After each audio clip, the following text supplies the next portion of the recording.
Olá pessoal, tudo bom?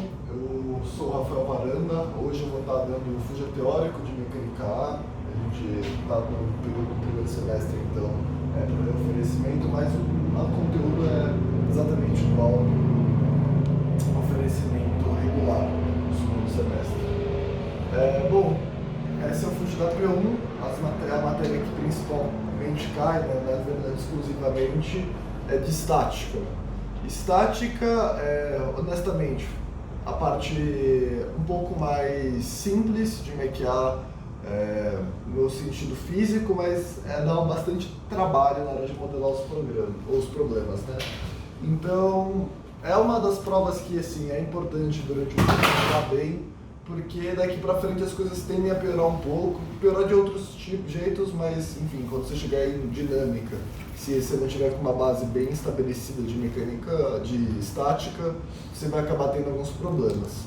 Nisso eu vou começar, não vou seguir tanto a ordem linear do conteúdo, eu vou seguir como as coisas costumam cair na prova em si. Então eu vou deixar primeiro escrever desse lado da lousa como que normalmente é o formato da prova, pelo menos da minha experiência, e em seguida começar o conteúdo mesmo. Bom, a prova, assim, é bom falar que os exercícios têm uma ordem, uma progressão entre eles, que é basicamente você modelar o problema, você resolver o problema, e às vezes ele pede algum extra no finalzinho, que vai envolver ou invariante ou mudança de polo, mas é muito importante a partir se você sabe modelar bem o problema, significa que você vai ter menos problema em mecânica. Se você saber fazer os diagramas de bloco, já vou chegar lá, mas você saber escrever as equações, isso normalmente já te garante uma boa pontuação na prova. A parte de resolver os exercícios e volta meia no extra realmente do exercício, é menos difícil e ela sai um pouco de graça se você já tiver com uma base bastante fundamentada. Mas, basicamente, a prova, os exercícios eles vão ter esse seguinte esqueleto. Os exercícios de estática clássica, tem exercício de trelice, exercício de hidrostática, que pode ter outro perfil, mas no geral os problemas vão ter esse seguinte formato.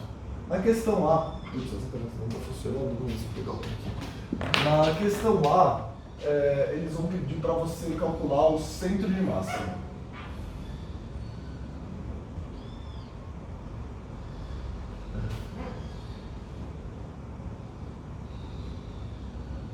É um pouco opcional isso.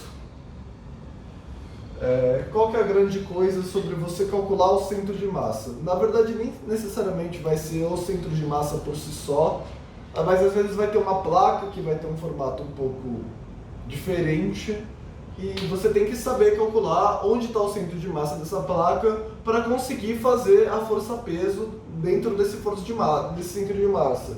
E se você erra no centro de massa, na hora que você for calcular o momento que a força-peso faz, vai dar merda, basicamente. Então, novamente, centro de massa, você vai ter que saber calcular direitinho o centro de massa. Isso, normalmente, se tiver um item de centro de massa, normalmente ele vai valer meio ponto. Segunda parte, e na minha opinião, a mais importante, é fazer o diagrama. Diagrama de blocos, chama do que quiser. Cara, essa é a parte, na minha visão, mais conceitualmente difícil e onde vai acontecer 80 a 90% dos erros. Cara, é aqui realmente onde você vai modelar toda a questão, você vai colocar todas as forças, todas as reações e assim, já vai entender como o problema está dimensionado. Se você fazer isso, conseguiu fazer esses dois direito, normalmente você já vai ter de 1 ponto a 1,5 ponto na sua questão, que ela deve valer de 3 a 3,5. A questão C e talvez D, talvez ele quebre em duas partes, mas é para você escrever as equações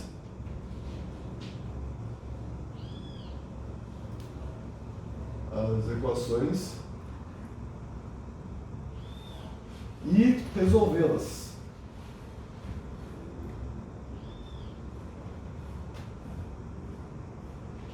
Essa parte, eu vou aumentar, mas beleza, eu vou escrever um pouquinho maior, mas basicamente essa parte, ela é você realmente começar a resolver o problema, descobrir qual é o valor de cada variável que você criou, e realmente aqui os problemas que acontecem não são conceituais, são algébricos.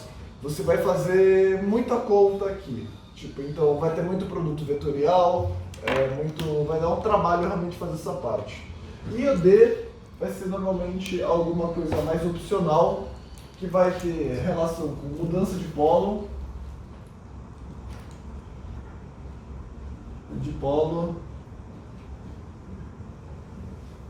ou eixo central. Mas isso a gente chegar lá. Então eu vou tentar, nesse Fuja, explicar as coisas mais ou menos nessa ordem, começando do centro de massa até chegar em eixo central e mudança de polo. E no final eu vou também acabar explicando um pouco sobre treliça e um pouco sobre mudança e um pouco sobre hidrostática. Eu não lembro da última vez que caiu um problema de hidrostática, mas assim, não é nenhum bicho de 7 cabeças. Mas vamos chegar lá. Então primeiro, vamos começar com o querido centro de massa. Vou fazer um pouco uma abordagem um pouco teórica sobre ele, e depois vou, enfim, colocar como que ele é posto. Centro de massa é a parte do corpo em que basicamente, se você joga, por exemplo, essa caneta aqui, se eu jogar ela assim, e se eu jogar ela assim, o centro de massa dela vai ter percorrido o mesmo percurso em ambos os casos. Basicamente a parte que menos está em cinética durante todo o movimento, mas nesse ponto não é exatamente isso que a gente quer trabalhar com. Centro de massa é onde você pode aplicar a força-peso, né? Então, cara, você vai estar dimensionando todo o seu problema, a força-peso vai ser aplicada no centro de massa. Então, se você tiver uma barra retangular simples, cara, o peso vai ser aplicado no meio da barra, no meio da parte vertical dela, no meio da parte horizontal dela. Se tiver uma bola, o peso vai ser aplicado no meio da bola. Se tiver um triângulo, vai ser aplicado no baricentro do triângulo. Tudo baricentro é centro de massa, na verdade, né? Então falar que o centro de massa é o baricentro é um pleonasmo. Mas basicamente o que você quer, o que no triângulo vai ser? Você vai ter aqui 1/3 e aqui 2/3 do triângulo. Você quebra o triângulo em... Vai estar pequeno, mas vou tentar fazer um pouco melhor, mas maior, mas tipo... O centro de massa ele está a 2/3 da extremidade mais fina do triângulo e está a 1/3 da base do triângulo. Normalmente assim, tudo que envolve o triângulo é um pouco mais complicado de você fazer, porque envolve 2/3, 1/3, aqui é normalmente metade, aqui no círculo. O círculo também vai aparecer pouco em problema. Mas vamos lá, né? Qual que é a grande coisa? Tem toda a definição formal de centro de massa, cara, qual parte o somatório de tal coisa por tal coisa. Assim, na minha impressão, somatório é uma coisa que para mim sempre confundiu mais do que ajudou a resolver. Então vou tentar vou tentar pegar uma forma um pouco esculachada, explicar, cara, como que você calcula o centro de massa dela de algumas formas. Vou pegar, por exemplo, essa placa. Mas se fosse uma placa assim quadrada seria simples. Mas vamos então, por exemplo, fazer que ela tem um chanfro triangular aqui. Ela tem, cara, um chanfro trapezoidal aqui e aqui um chanfro quadrado. Então, vamos lá. Depois eu especifico as medidas por si só. Cara, isso daqui não é um retângulo, não é um triângulo. Nossa, então, cara, não é trivial para mim descobrir de onde sai esse centro de massa, né? Então, cara, como que eu posso fazer? Como que você vai ter que fazer, né, na sua prova? sobre uma fórmula. Normalmente vai ser um pouco menos complicado do que isso, né? Como que você vai fazer? Cara, você vai repartir isso em figuras que você sabe fazer e você vai somar. Então, por exemplo, aqui, o que você poderia fazer? Você poderia fazer o centro de massa desse triângulo mais o centro de massa desse quadrado, mais desse triangulinho aqui. Isso daqui, esse exemplo obviamente vai ficar bastante, só para vai se simplificar, vou fazer assim, que aí vai ficar um pouco mais simples. Então vamos lá. Aí esse quadradão aqui é o 4 e esse é o quadradão aqui é o 5. Então, cara, nesse cenário, você conseguiu repartir essa figura sinistra que você tinha de começo em, cara, 5 coisas que você sabe calcular o centro de massa. É um triângulo, são 2 triângulos e 3 retângulos. E aí, como que você faria nessa situação, né? Você pegaria, vou apagar isso daqui, como que você calcularia esse centro de massa, né? Você pega o centro de massa, a coordenada, vou colocar, por exemplo, x1, a coordenada do centro de massa de 1, novamente, vai ser, é um triângulo, então vai, por exemplo, ser aqui cortando a altura desse triângulo em 1/3, 2/3, né? X1 vezes a área desse retângulo 1 aqui que eu fiz, mais x2 vezes a área desse retângulo 2, mais x3 vezes a área desse retângulo 3, desse triângulo 3, mais x4 vezes área 4, mais x5, 5 vezes área 5. Isso tudo dividido por A1 mais A2 mais A3 mais A4 mais A5. Esse daqui é x. No geral, o que você está fazendo aqui cara, tem nome. Você está pegando a média ponderada das coordenadas do centro de massa de cada parte que você repartiu aqui. Então é ponderada com base na área da placa que você repartiu. Então, por exemplo, se pensando no significado físico disso, cara, é óbvio, se por exemplo, a área de um 4 ela é muito maior do que a área desse triângulo 3 aqui. Então ela vai surtir muito mais efeito no cálculo do centro de massa do que esse retângulo 3. Isso daí é basicamente a ponderação. Você pode, aí sim, uma vez pondo isso de toda forma, você pode escrever também que a coordenada do centro de massa é o somatório de igual a 1 até n de xi aí dividido pela área total, né? Mas assim, normalmente isso daqui nunca me fez tanto sentido. Eu prefiro pensar na forma pura disso, né? E depois pensar tipo nessa parte de somatório. Bom, durante o dia de exercícios a gente vai calcular vários centros de massas, mas eu queria também dar outro briefing de outra forma de você resolver esse problema, que na minha visão pode ser às vezes melhor, pode ser às vezes pior. Mas vou desenhar de novo essa mesma figura aqui embaixo. Cara, como que é a mesma figura? O que você pode fazer, de acordo com isso, em vez de você pegar áreas de dentro da figura, isso daqui é um pouco mais abstrato. Mas você pode pegar o retângulo total, pensa o retângulo total com todos esses pontilhados que eu fiz, sendo 1, esse quadradinho aqui sendo 2, esse triângulo aqui sendo 3, você reparte isso daqui em 2, isso daqui é 4, isso daqui é 5. O que eu estou fazendo eu estou pegando o quadrado como se fosse uma placa maciça e estou pegando as áreas dos chanfros e das partes que tiraram dele. Essa parte quadradinha, essa parte aqui triangular, essa parte trapezoidal. Nisso, como que você pode fazer, né? é como se você pensasse num retangulão e esses pedaços aqui, eles têm área negativa. Então, cara, você faz que o xg é igual a x1 vezes área 1, e aqui que é o turn, né? Menos x2 vezes área 2, menos x3 área 3, menos x4 área 4, menos x5 área 5.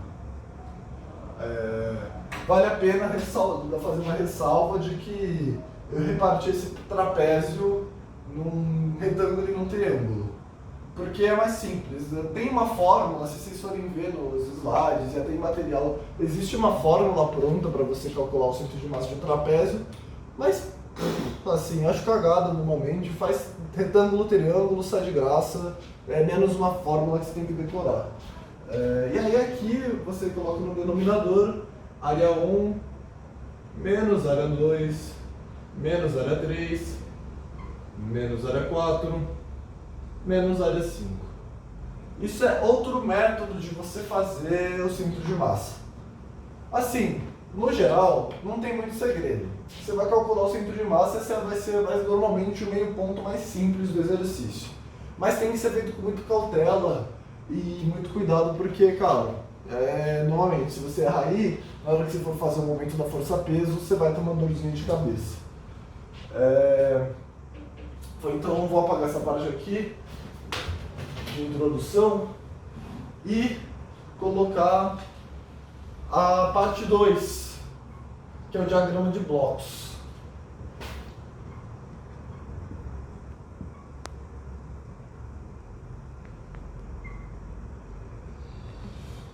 Antes de pegar, cara, o diagrama de blocos, assim, acaba que é a maneira que você está modelando o problema. O conceito de modelagem ele é hiper abstrato e não é o que eu vou ficar me deparando aqui, mas basicamente você vai ter a sua placa aqui e você vai marcar nela as forças XA, YA, aí a força peso, aí pode ter uma força F aqui, enfim. Basicamente o diagrama de bloco é você fazer esse desenho da placa bem feito. Mas nisso, para a gente fazer isso com qualidade, a gente tem que ter alguns fundamentos bastante esclarecidos, que são os tipos de articulação, os tipos de anéis, né? Então, por exemplo, cara, se você pega um desenho de uma barra, ele vai ter, por exemplo, um triângulo aqui e um triângulo com umas bolinhas aqui embaixo. O que isso quer dizer? O que significa, né? Então pensa que é uma barra que tem um peso aqui, ela tem um triângulo aqui e um triângulo com bolinhas ali. O que isso quer dizer, né? Isso daí são articulações, né? E aí uma parte um pouco tricky de mecânica é que existe uma diferença em como as coisas são feitas no 2D e no 3D. Mas basicamente, vou tentar listar alguns tipos do que tem, dos tipos de articulação, aliás, dos tipos de apoio, e vou explicar eles mais ou menos. Então, vamos lá, articulação. Esse daqui é o primeiro, vou colocar com A aqui. Uma articulação é o apoio que vocês vão ver com mais frequência.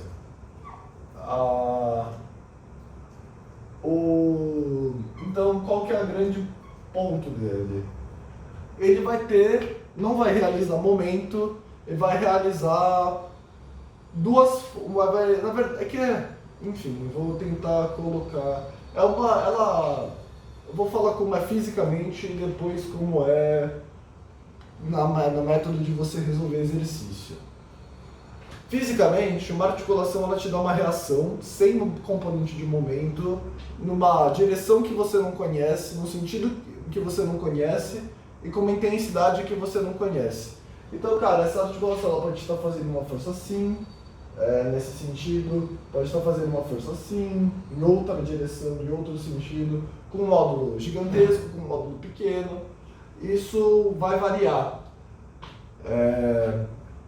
como que é na hora de você resolver o problema? Em vez de você pensar que, cara, essa articulação ela tem uma componente numa direção desconhecida, você decompõe ela. Então, por exemplo, você vai ter ela vai ter uma componente horizontal e ela vai ter uma componente vertical. Se você for modelar essa articulação aqui, você vai fazer aqui, por exemplo, vamos falar que aqui é A, aqui é B, aqui é C, vai.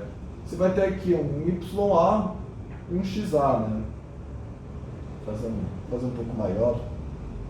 Aqui vai ter um YA e aqui vai ter um XA. Significa que ela está fazendo duas forças? Não, é uma força só, mas você está decompondo o vetor. Então, quando você descobre essas duas, você consegue saber qual que é a força que a articulação de A está fazendo. Então, vou escrever aqui. Primeiro, o símbolo dela normalmente é um triângulo, é um triangulinho, e aí você vai ter, cara, no 2D vão ser duas componentes, uma horizontal e uma vertical.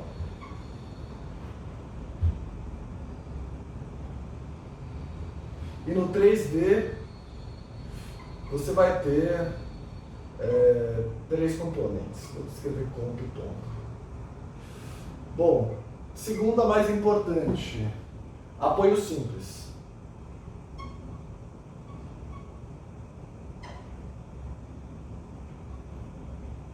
Apoio simples. O que é um apoio simples? A articulação, eu falei que você não tem, basicamente, você não sabe qual que é o sentido da força, né?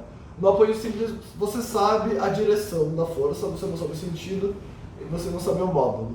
Basicamente, você sabe que ela é normal ao eixo.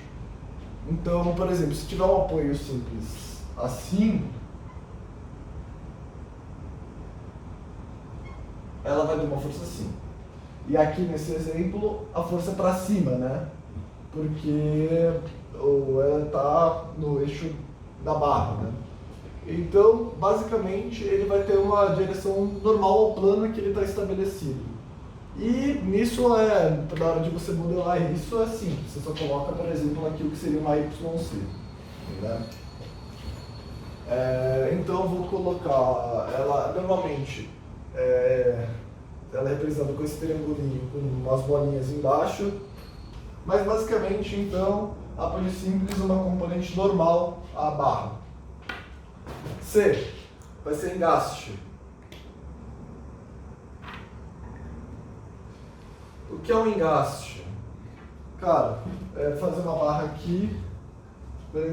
Uma barra aqui você normalmente vai ver ela aqui, uma parede assim, ela vai estar com como se fossem uns tracinhos assim. Um engaste, basicamente, vou escrever aqui, né? Mas o apoio simples, basicamente, nos dois casos, tanto para 2D quanto 3D, vai ser uma componente anormal. O engaste, basicamente, ele vai ter, assim como a articulação, uma força de direção desconhecida, que você pode decompor como YA e XA.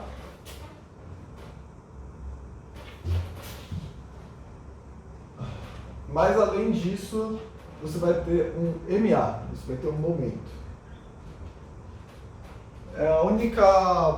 O único tipo de articulação ou de apoio que realiza força de momento. Na verdade, se você considerar engaste imóvel, etc., também tem. Mas o engaste, basicamente, ele faz esse momento que você também tem que descobrir. Então, novamente, o que o engaste vai fazer? Em 2D, ele vai ter uma componente na horizontal, uma na vertical, em um momento, no único momento que tem. Em 3D, acaba já ficando um pouco mais robusto. Ele vai ter uma componente vertical, uma horizontal, uma no outro eixo, uma X, Y, Z, e em momento nos três eixos também. Por isso que é um pouco raro até você ver engaste aqui, por exemplo, no problema 3D, né? Então vou escrever aqui. Tá ótimo. Era pra estar vermelho, mas daqui a pouco vai ficar. O engaste basicamente ele vai ter duas forças e um momento no 2D.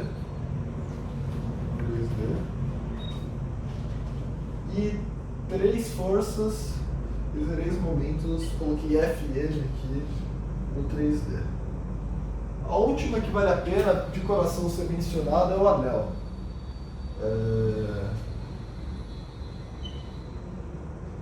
O anel, assim, nem vou escrever, mas em 2D ele faz exatamente a mesma função do apoio simples. O anel é muito análogo a você pensar num anel de verdade, assim. Se você tem um anel aqui, você não vai conseguir puxar ele para cá nem para cá, você só consegue fazer força no anel, você consegue puxar, ele vai fazer reação para cima e para cá, para trás, né? Mas ele não vai ter nenhuma resistência se você puxar ele para fora no sentido dele. Então, por exemplo, se isso daqui fosse um anel, não tem como ele fazer uma força no sentido da barra. A única diferença que surge entre o anel e o apoio simples é no 3D. Porque no apoio simples, ele sempre vai, por exemplo, fazer uma força. Vou tentar fazer um desenho um plano aqui. O apoio simples, se você tiver algo aqui, ele só vai sempre fazer uma força, cara, no ortogonal ao plano que ele está posto. O anel, muito pelo contrário, ele vai fazer força em todos os planos que não são, em todos os sentidos que não são o sentido que o anel está posto, né? Então, por exemplo, tinha um exercício aqui até que ele colocou, que ele colocava um anel assim. Então, o anel, se ele está aqui nesse eixo, vou chamar esse daqui de eixo X, Z e Y, se o anel está posto no eixo X, significa que ele só vai poder fazer reação no eixo Z e no eixo Y. Existem outros tipos de coisa? Existem, cara. Tem apoio simples, que é quando a barra está encostada em alguém, que vai funcionar. Aliás, tem o contato simples, né? Que funciona igual um apoio simples, a barra está encostada em alguma coisa. Então ela faz uma força. Tem algumas coisas que também, cara, são noções de dinâmica, sabe? Que é a primeira lei de Newton, né? Aliás, a terceira lei de Newton. Então, por exemplo, se você tem uma força aplicada no bloco, sabe? Se o bloco está fazendo uma força no fio, então significa que o fio vai estar fazendo uma força no bloco. Isso são coisas que vocês têm que ficar atento na hora de dimensionar o problema.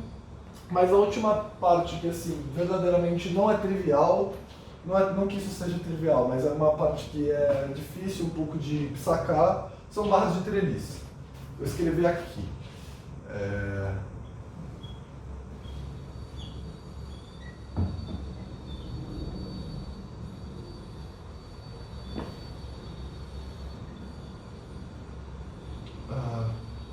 Basicamente, eu estou acabando um pouco de espaço, mas a barra de treliça, imaginando uma barra aqui,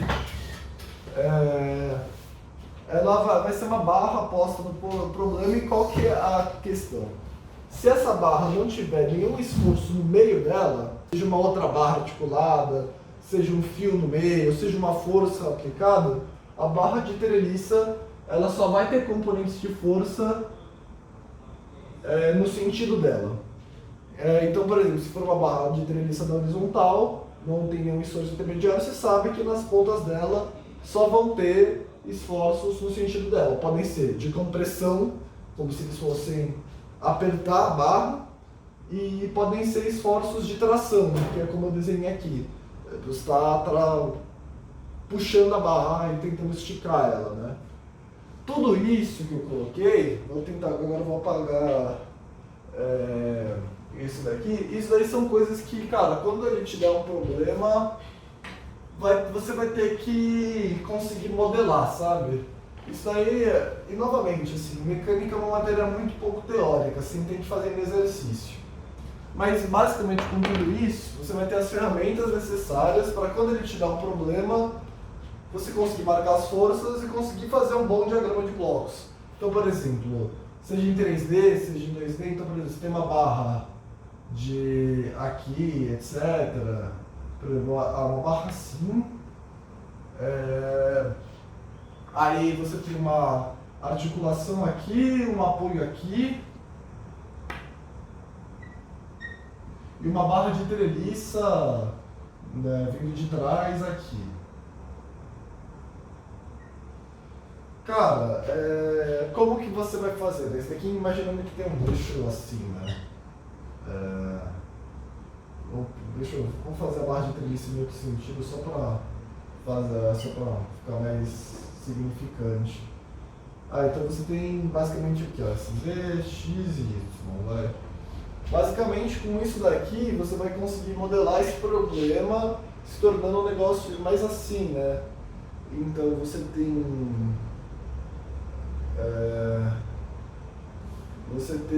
uma força aqui, você vai ter uma força aqui, uma força aqui, uma força aqui e uma força aqui no sentido da barra. Aí o peso você vai ter que colocar no centro de massa, então você vai ter que calcular esse centro de massa para você colocar. Talvez na hora de formular o problema ele fala que tem uma força aplicada em algum lugar, sabe?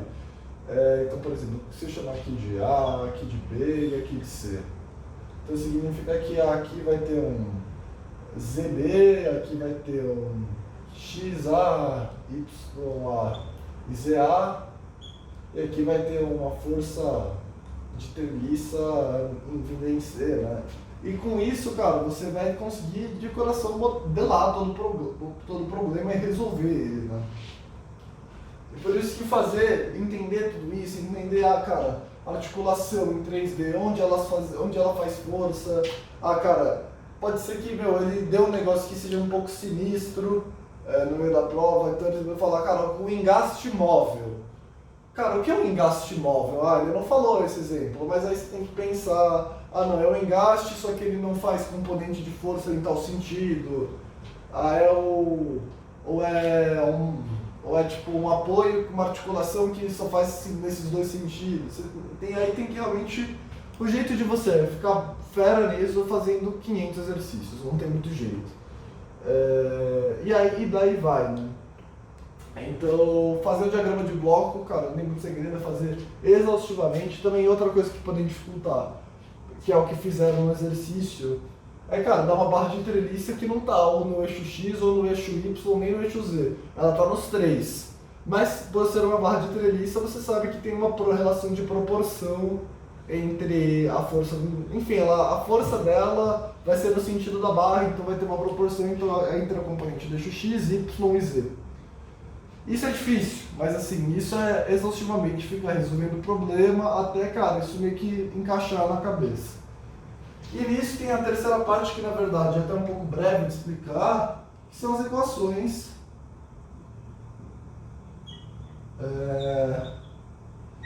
Que, cara, não tem muito segredo, né? É pegar todo esse problema que você montou e, novamente, repito, montar o problema é mais difícil do que resolver. E aí você resolve ele, né? Você pega todas as equações, vai tentando descobrir força por força e entende como está o problema. Então, aí normalmente no problema 2D, você vai ter duas equações vindas da resultante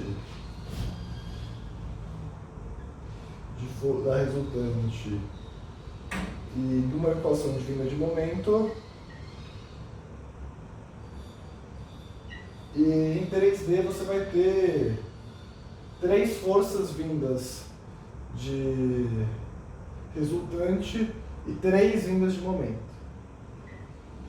O que isso significa? Cara, enfim, um conceito assim, rápido de colocar. Se o problema tem mais variável do que equação, então significa que é um problema hipostático. Então você não consegue resolver ele porque na teoria ele nem está em equilíbrio. Se tem o mesmo tanto de equação e de variável, tá estático, tá certo, dá para resolver. Se você tem um problema que tem mais equação do que variável, ele é hiperestático. E aí, honestamente, resolver isso é um negócio hiper mais sinistro de fazer. Vocês aprendem, quem tiver em mecânica dos sólidos. Aqui todos os problemas vão ser estáticos, é para você ter o mesmo número de variável, o mesmo número de variável, o mesmo número de equações. Se você está com mais variável que equação, né, que você não achou alguma identidade que você tem que achar, então seja a proporcionalidade de uma força com relação a outra, ele pode dar alguma coisa dentro do enunciado. E se você está com mais equação do que variável, é que você provavelmente deixou de considerar alguma coisa. E cara, não tem muito segredo, né? Na resultante, normalmente, você fazer a somatória. Novamente, você tem um somatório, mas pensa que, cara, você somar todas as componentes em x, todas as componentes em y. Você fazer uma somatória de todas as forças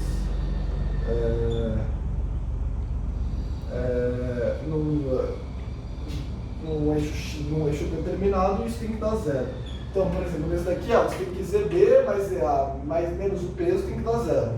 Aqui, se fosse, por exemplo, YA mais FC tem que dar zero. XA já é a única força que tem nesse eixo X, então X é igual a zero. Então, beleza, você consegue daí já tirar, por exemplo, as identidades de força das resultantes. Normalmente essas são as mais simples. E aí você tem um momento que você, diferente da resultante, você escolhe um polo e você calcula o vetor força vezes o vetor braço. E novamente, assim, para você fazer, você tem que fazer produto vetorial, aí tem todo aquele lance lá de IJK, de como você calcula ele, né? Você tem que fazer, cara, o somatório de igual a n, de 1 até n de f vetorial o braço, né? E aí você vai ter vários na componente k, vários na componente x, vários na componente y, e em todos os sentidos você tem que igualar eles a zero, né? Então, basicamente é daí que você tira as equações. Num problema 2D, sempre as forças vão fazer momento no mesmo eixo, né? No problema 3D, nem sempre. A ZB aqui está tentando girar assim, a FC está tentando girar em outro eixo, outro sentido. Então, isso dá um pouco de trabalho, mas assim, é álgebra. Ficar fazendo conta, IJK, I vezes J vai dar K, I vezes I vai dar zero, I vezes K vai dar menos J, e por aí vai, né? Isso daí eles provavelmente explicaram na aula. Então, assim, novamente, se você tiver fé em fazer diagrama de bloco, as equações saem de graça. É álgebra, pode ser que você erre alguma continha, mas de coração, sobre fazer diagrama de bloco, sobre escrever as equações, você já tem 2 pontos da questão garantidos. Se você escreveu e resolveu e cometeu algum erro, eu suspeito que, cara, 2,5 a 3 pontos você já tem.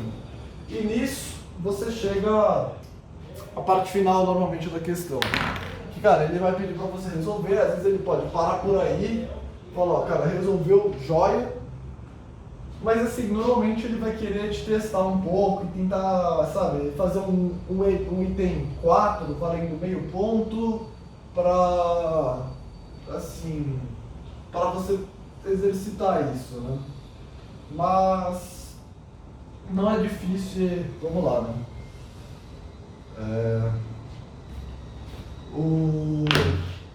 Aqui o 4 é normalmente os extras, né? E eu vou falar de 2 precisamente, que é, cara, mudança de polo.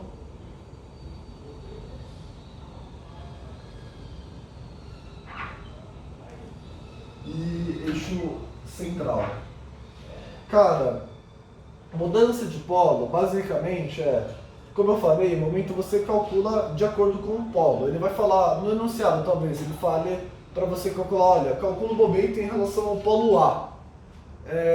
O que, normalmente, se ele pedir para você calcular um polo, é porque esse polo é o mais fácil de você resolver. E tem toda uma malícia que você pega resolvendo exercício, que, cara, por exemplo, se você faz, aqui, você escolhe como polo A, significa que na hora de fazer o momento você não tem que se preocupar com nenhuma dessas 3, né?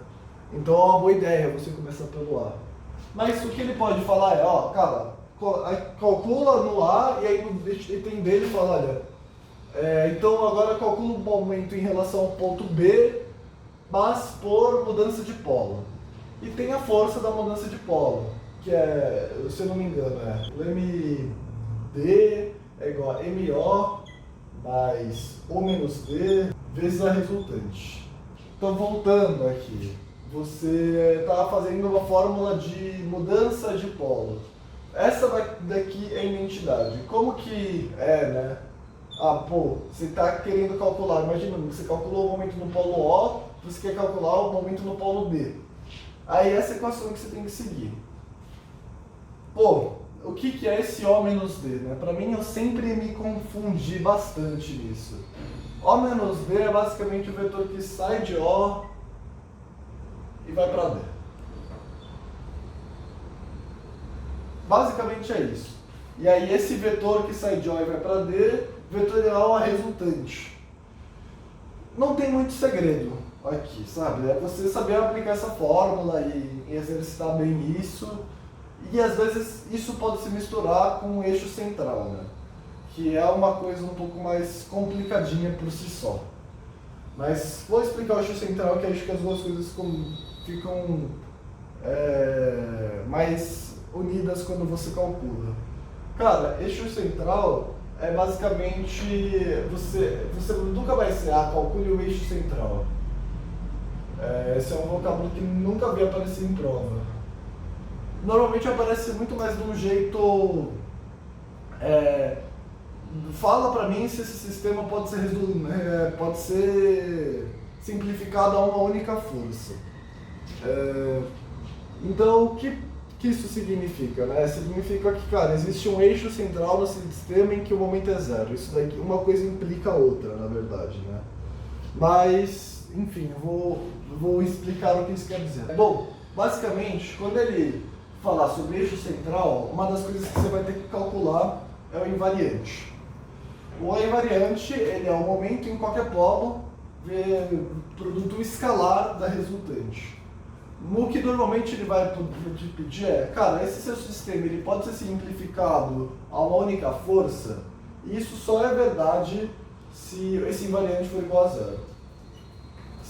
Ou seja, que, cara, o que isso quer dizer, entre muitas coisas, é que o momento ele é ortogonal à resultante, né?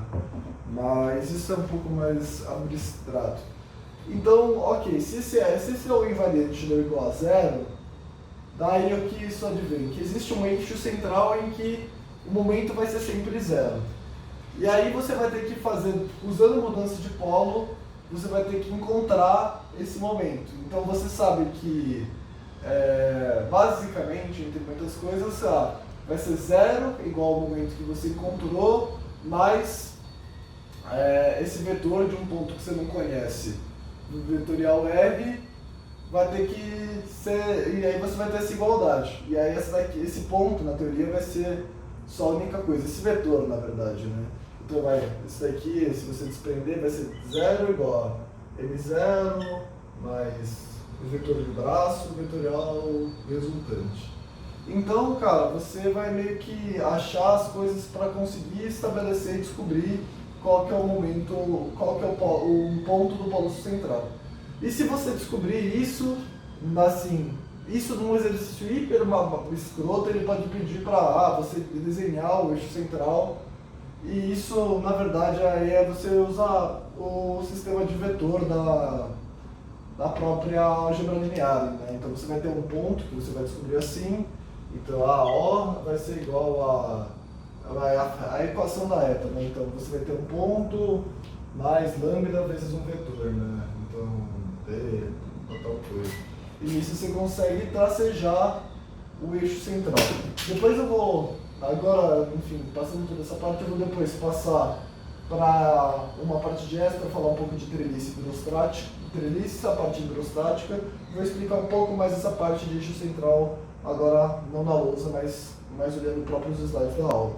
Oi, gente. Então hoje eu tô aqui para acabar, verdadeiramente o conteúdo. O finalzinho ficou um pouco apressado, do Fuja que a gente deu na lousa, então eu vou passar de novo um pouco por eixo central e redução do sistema de forças, falar um pouco de treliça e a parte de hidrostática.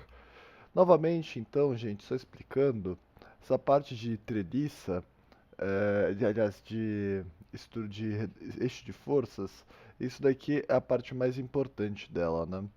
Se vai muitas vezes no exercício vai perguntar se o sistema é equivalente a uma única força. Para isso, o que você precisa é que o invariante, que a equação tá lá em cima, que eu coloquei na lousa, seja igual a zero e que a resultante seja diferente de zero. Nisso, você vai usar aquela fórmula, que MA igual a MB mais ou A menos B vetorial resultante. E mais você vai estar tentando fazer esse A ser o ponto que o momento é zero, né? Que é essa definição do eixo central de força. Então isso daqui vai ser zero. E aí, daí você consegue achar um ponto desse eixo central. E basicamente, o invariante do sistema ser zero, em muitas outras coisas quer dizer, aqui de novo, vamos pegar a fórmula do invariante, que se vai ser o invariante é o produto escalar do momento com a resultante. Então, se esse produto escalar dá zero, o que significa? Quer dizer, em muitas coisas, de certa forma, que o momento e a resultante são perpendiculares, né? Ortogonais, porque você vai normalmente estar falando de um espaço em três dimensões. Então, daí você tendo que esse ponto em que o momento vai ser zero, você vai achar nesse caso um ponto A em que o momento é zero, você consegue definir uma reta que vai ter esse ponto e vai ter o sentido do vetor resultante. E nisso você consegue determinar qual que é esse eixo central pela forma que a gente faz na educação não, na álgebra linear, né? Então você vai ter A mais lambda vezes um vetor,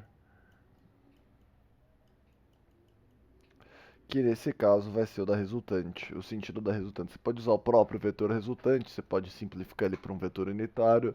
No final das coisas, tanto faz, né?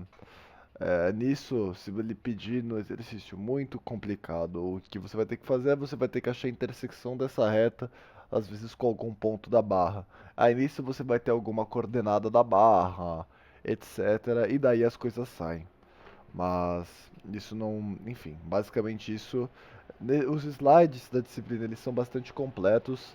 Essa parte de atrito de escorregamento vou acabar não passando no Fusion, porque eu acabei não vendo tanto exercício sobre, mas dependendo se alguém tiver alguma dúvida no Fusion de exercício, dá pra levar pra resolver e a gente faz funcionar. No final das contas não é a parte tão significativamente difícil da disciplina. Nisso, vou passar esse finalzinho agora sobre treliças e forças hidrostáticas. Então, vamos primeiro passar por treliça. É bom falar, tô tentando grifar aqui, não tá dando, mas tudo bem. Bom, gente, treliça é qualquer estrutura, não são estruturas assim, para quem é familiarizado com polybridge, são estruturas que parecem um pouco pontes assim, são barras de treliças articuladas umas nas outras. Então você vê que algumas dessas aqui, essa daqui tem um esforço intermediário, então ela não vai ser uma barra de treliça nesse exemplo, mas normalmente em exercícios de treliça as forças vão ser aplicadas desse jeito aqui, com os impulsos aplicados nos nós e não no meio da barra. Porque aí o que você pode admitir é que os esforços da barra estão presentes no sentido da barra, né? E isso ajuda a você conseguir resolver o problema, né? Então, é, tem algumas formas de você resolver os problemas disso. Tem, cara, você pode fazer da maneira brute force mesmo, como é feito muitas vezes nos problemas de dinâmica, mas tem alguns jeitos bons de você resolver, e acaba que resolver treliça não é algo tão significativamente difícil. você consegue fazer, na verdade, os exercícios de maneira bastante intuitiva e bastante rápida. Então, se tiver algum exercício de treliça verdadeiramente na prova, você pode basicamente quase comemorar, porque é um exercício que vai ser significativamente mais fácil do que os outros. E nisso tem alguns métodos de você resolver esses exercícios. Isso, cara, é que ele tá dando uma introduçãozinha básica. E basicamente tem dois métodos, que é o método dos nós, deixa eu grifar aqui, e o método das sessões. Cada um tem seu valor e normalmente o ideal do exercício nem é você fazer só por um ou por outro, mas também usar um pouco dos dois. Você determina alguns vetores por sessões e depois acaba usando nós. O método dos nós, basicamente, consiste em você pegar um nó, por exemplo, esse nó aqui vai ao ponto de articulação entre duas treliças e determinar os esforços a partir disso, né?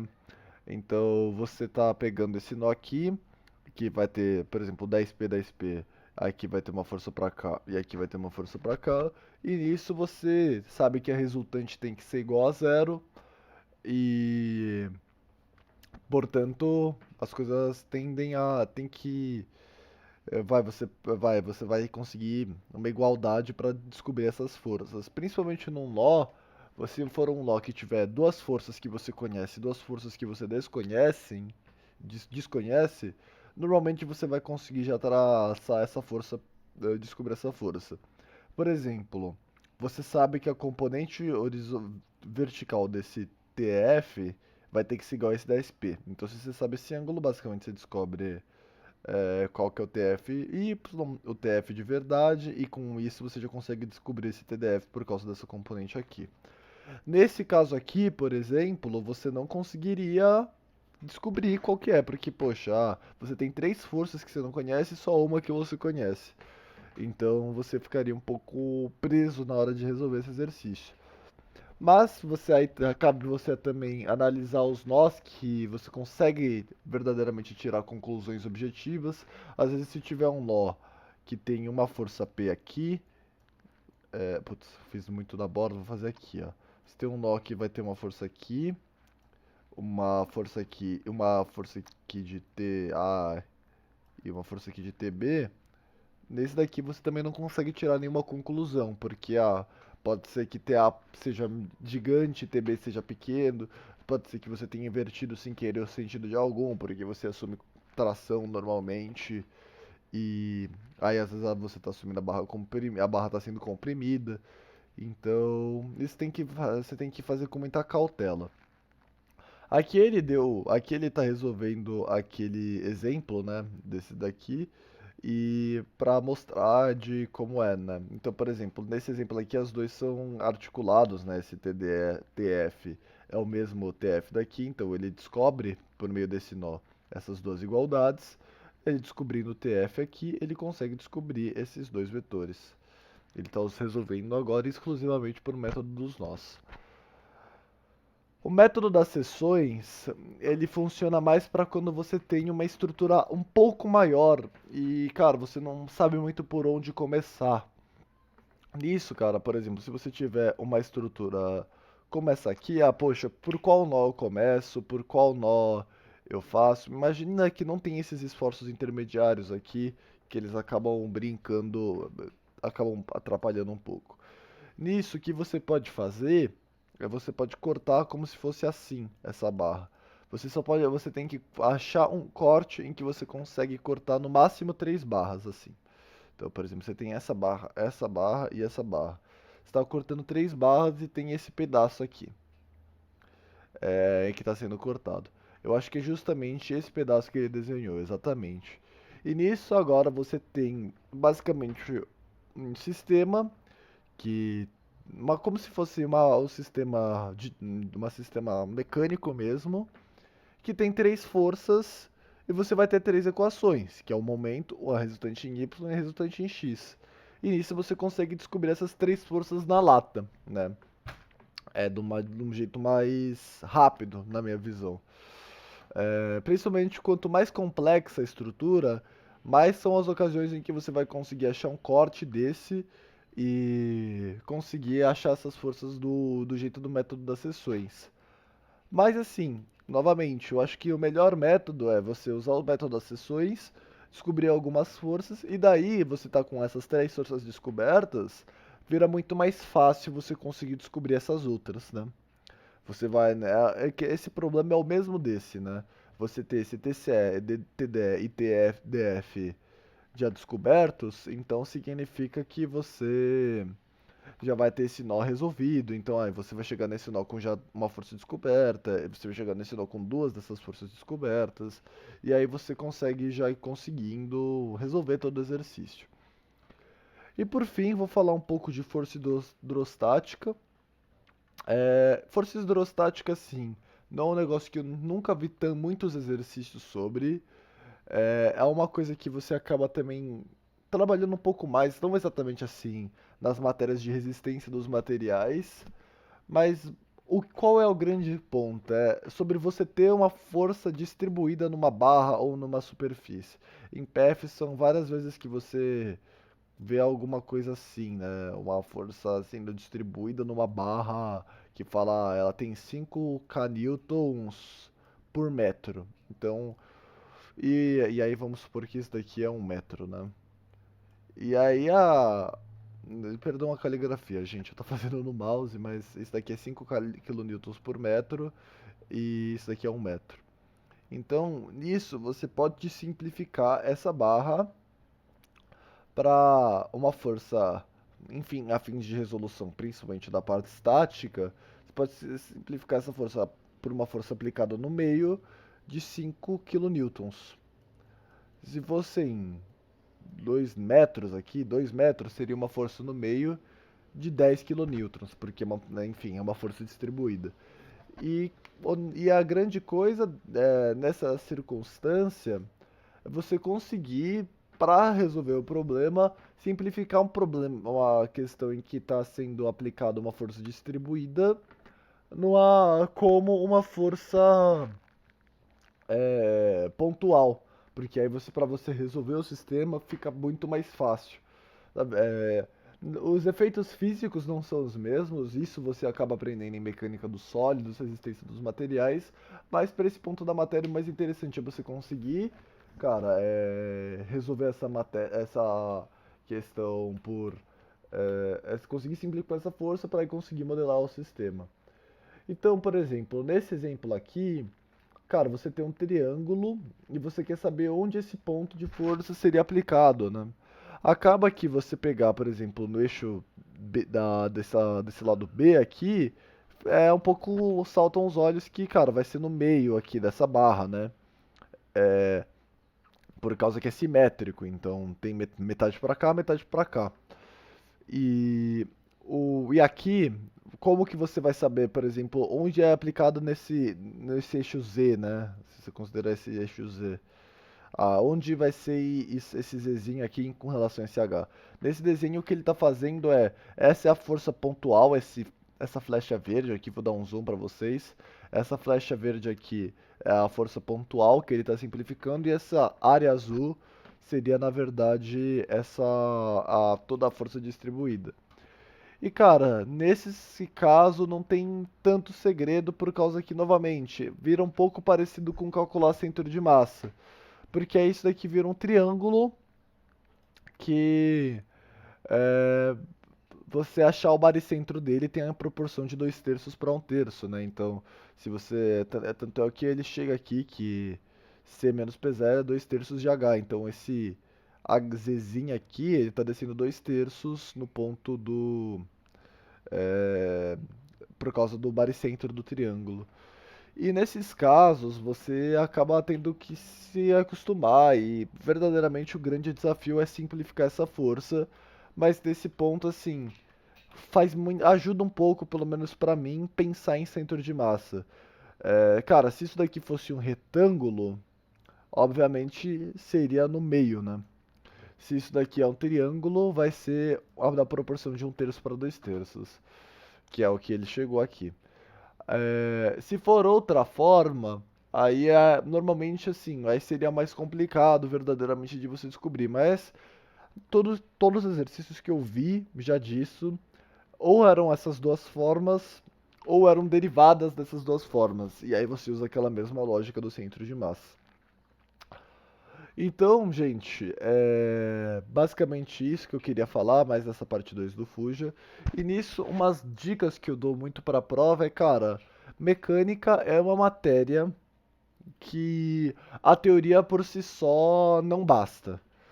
O único jeito de você ficar bom em mecânica é resolvendo muitos exercícios.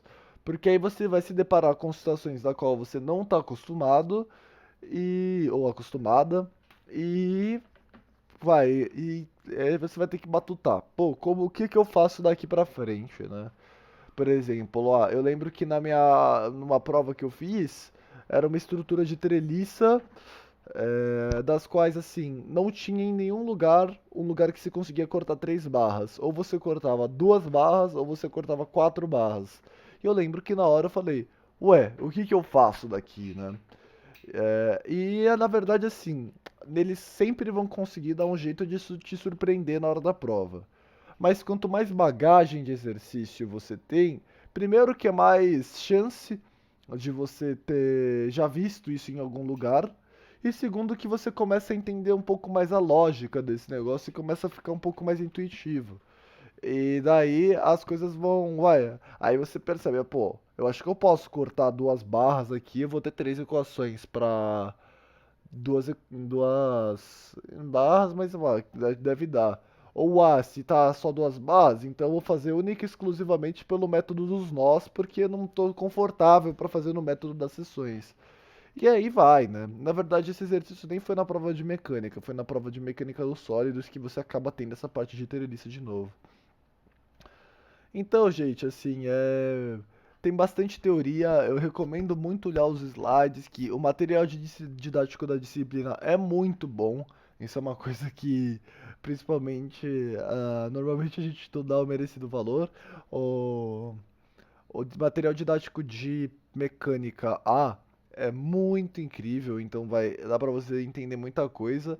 As listas elas não têm resultado, elas não têm resolução, mas elas têm resultado, então você pode tentar já chegar nos pontos. E enfim, também deixo o meu contato à disposição para quem quiser chamar com moderação, claro.